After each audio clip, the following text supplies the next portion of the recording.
So we will go out there and make another video about all the trade stuff because there have been some extra updates from guys like Kevin Weeks, for example, that dive into some of the latest and greatest in Red Wings rumors, we can just say.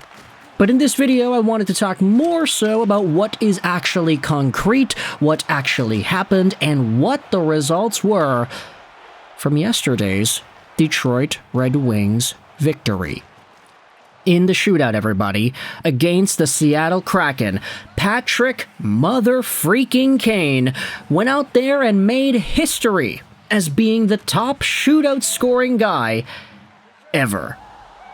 Is that the right way to phrase it? I don't know. You get what I mean, though. Parekh Kane went out there and put on a show in the shootout. The nice forehand to the backhand, and the goaltender bites because he thinks the backhand is a little bit too early, and thus Kane is able to go roof it on said backhand, giving Detroit the 5-4 victory and putting them in the dub column for the 7th win in a row.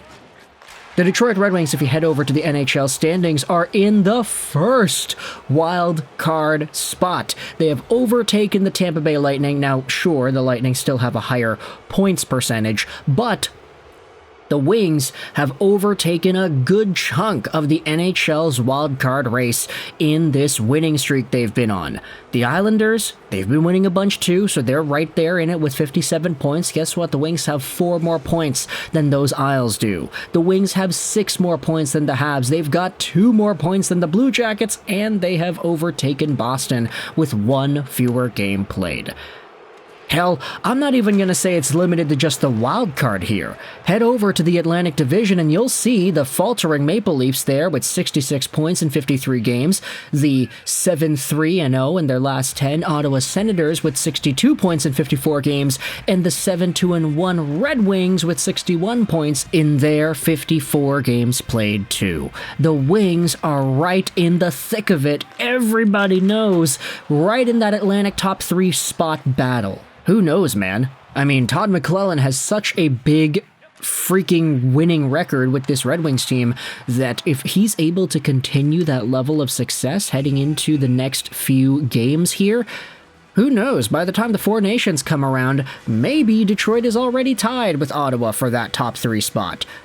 They're certainly in the wild card race at the moment, though. And with yesterday's game against the Seattle Kraken, we saw ourselves some really nice performances. We got some goals, we got some points, some stat padding going on, and then, of course, the Parekh Kane shootout winner in extra time. What I liked about this game was the fact that you had nobody on the Wings that had multiple points. You had points out of Andrew Kopp, Lucas Raymond, Jonathan Berggren, Dylan Larkin, Elmer Soderblom, Joe Veleno, Marco Kasper, and Alex DeBrincat, not to mention Seider and Edvinsson on the blue line getting involved as well.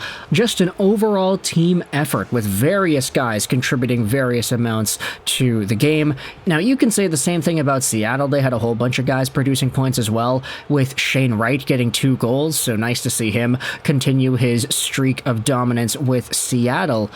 But ultimately, I wanted to head over to this article on the NHL's website. It's the recap of how everybody chipped in as the Wings take their shootout win in Seattle 5-4 for their 7th straight win. Raymond, Seider, Berggren, and Soderblom score in regulation before Kane makes NHL history with Detroit's lone shootout tally.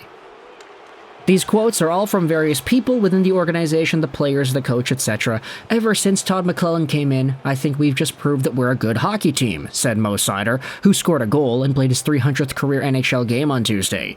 We know we had it in the locker room, we just couldn't find a spark. Obviously, he brought that spark. That brought us back to life, but still we've got a long way to go. We're right in the picture where we want to be.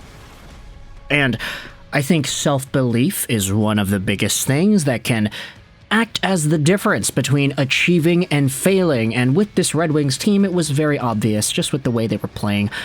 Derek Lalonde did not inspire much hope or self-belief in this hockey club, really at all, if we're gonna be honest. The guy just did not bring the best out of these hockey players, and maybe, you know, it's the coaching bump, it's whatever, but still, like, I mean, the team had the pretty good winning streak after the Toronto game when Todd McLellan came in.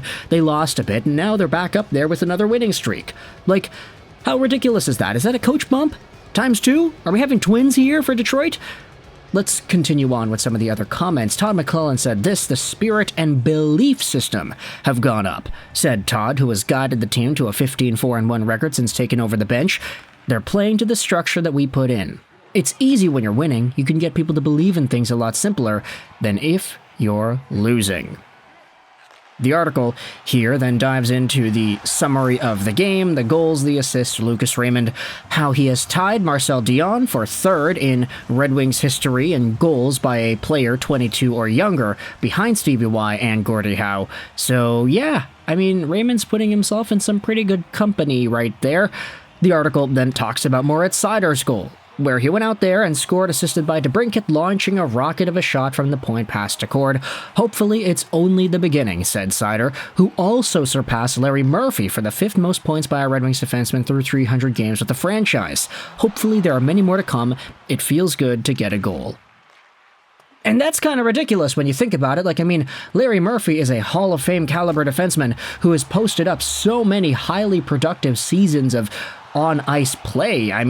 The guy had multiple 60-point years in the National Hockey League, and thinking about how Seider has tied the guy in points by a D-man through 300 games, Mo Seider isn't really seen as the most productive guy.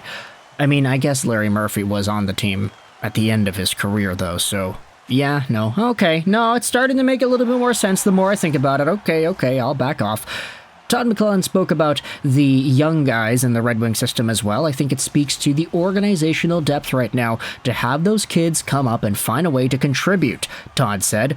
Trent Yanni and I don't have any past experience. Everything is brand new for us. We just play them and see what we get out of them.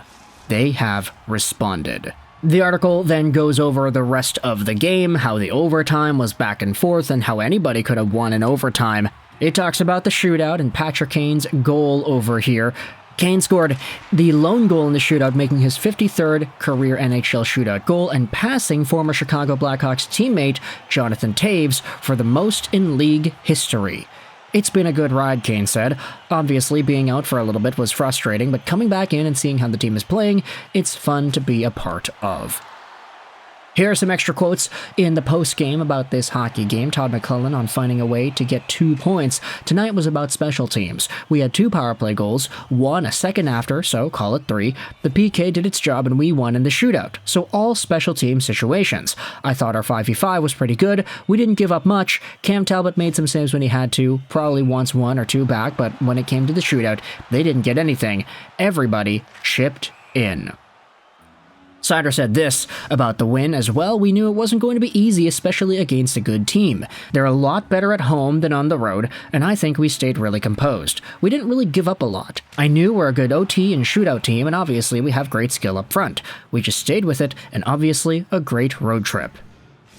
Seider said this about the power play: we always have a plan going into every face-off. I think our coaching staff is doing an excellent job at just preparing us the best way possible. We knew we were going to get our chances right from the start, and obviously it just creates chaos. Not every shot is going in, but we'll get second and third opportunities. We have a lot of great skill up front to capitalize on those chances.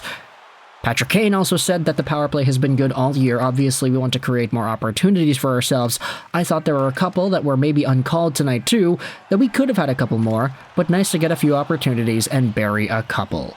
Of course, this article is going to be in the description if you want to go out there and dive into it yourself. Also, check out the ExpressVPN affiliate link. It's the first page in the description. You can save some money in your VPN, get some free months, and support the channel all in the process. I want you to let me know your thoughts in the comments section below. How do you feel about the Red Wings' 7th straight victory? They have gone through the Northwest Pacific and taken dubs over all of these teams, some even in a back-to-back capacity. Looking at you, Calgary and Vancouver. But the Red Wings have been so good as of late. They've been finding ways to squeak out wins in the tightest of games and take control in the standings with this wildcard race too. Seems like everybody's believing in the Red Wings nowadays, and I want you to let me know your thoughts in the comments, how you feel about that. I hope you enjoyed this video. And bye.